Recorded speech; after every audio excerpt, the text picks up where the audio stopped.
ভারতের সাথে পাকিস্তানের সামরিক উত্তেজনা থামলেও থামেনি বাকযুদ্ধ। এবার ভারতের প্রধানমন্ত্রী নরেন্দ্র মোদীকে ইসরায়েলি প্রধানমন্ত্রী নেতানিয়াহুর সস্তা সংস্করণ বলে তীর্যক সমালোচনা করেছেন পাকিস্তানের সাবেক পররাষ্ট্রমন্ত্রী ও পিপিপির সভাপতি বিলাওয়াল ভুট্টো। তাও আবার জাতিসংঘের মতো জায়গায়। সিন্ধুর পানি নিয়েও ভারতকে ছেড়ে কথা বলেননি তিনি। আরও জানাচ্ছেন ইমতিয়াজ আলম। ভারতের প্রধানমন্ত্রী নরেন্দ্র মোদীকে ইসরায়েলের প্রধানমন্ত্রী বেনিয়ামিন নেতানিয়াহুর টেমু সংস্করণ বলে ব্যঙ্গ করেছেন পাকিস্তানের সাবেক পররাষ্ট্রমন্ত্রী বিলাওয়াল ভুট্টো জারদারি। তিনি বলেছেন, মোদী হচ্ছেন নেতানিয়াহুর মতো, তবে কম দামি বা সস্তা সংস্করণ। জাতিসংঘের সদর দপ্তরে আয়োজিত এক সংবাদ সম্মেলনে তিনি এই মন্তব্য করেন। একই সঙ্গে মোদীকে কাশ্মীরের কসাই হিসেবেও আখ্যায়িত করেন তিনি।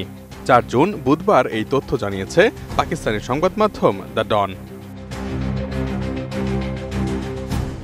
মূলত টেমু হচ্ছে চীনের জনপ্রিয় একটি অনলাইন মার্কেট প্লেস, যেখানে খুব সস্তা দামে পণ্য পাওয়া যায়, কিন্তু অনেক সময়ই সেগুলোই হয় কম মানের বা মূল পণ্যের নিম্নমানের অনুকরণ।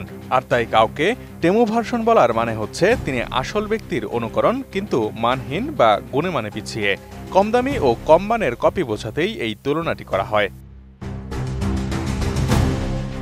পাকিস্তানি সংবাদ মাধ্যম দ্য ডন বলছে, জাতিসংঘ সদর দপ্তরে আয়োজিত এক সংবাদ সম্মেলনে সাবেক পররাষ্ট্রমন্ত্রী ও পাকিস্তান পিপলস পার্টি পিপিপির চেয়ারম্যান বিলাওয়াল ভুট্টো জারদারি বলেছেন, মোদী হচ্ছেন নেতানিয়াহুর মতো, তবে কম দামি সংস্করণ, যেমনটা টেমুতে পাওয়া যায়। আমরা ভারতের প্রতি আহ্বান জানাচ্ছি যেন তারা নেতানিয়াহুর মতো নেতিবাচক উদাহরণকে অনুসরণ না করে।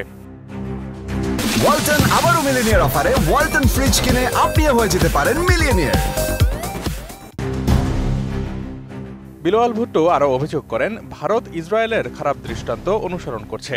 মোদীকে কাশ্মীরের কসাই আখ্যায়িত করে বিলাওয়াল বলেন, মোদী কাশ্মীরের মতো সিন্ধু উপত্যকাতেও একই রকম দমন নীতির চেষ্টা করছেন। একই অনুষ্ঠানে বিলাওয়াল ভুট্টো বলেন, ভারত ও পাকিস্তানের গোয়েন্দা সংস্থা আইএসআই এবং র যদি একসাথে সন্ত্রাসবাদের বিরুদ্ধে কাজ করে, তবে দক্ষিণ এশিয়ায় উল্লেখযোগ্য হারে সন্ত্রাসবাদ কমানো সম্ভব। তিনি বলেন, যদি এই দুই দেশের গোয়েন্দা সংস্থা একসাথে বসে কাজ করে, তাহলে ভারতের মাটিতে এবং পাকিস্তানেও সন্ত্রাসবাদ অনেক কমে আসবে।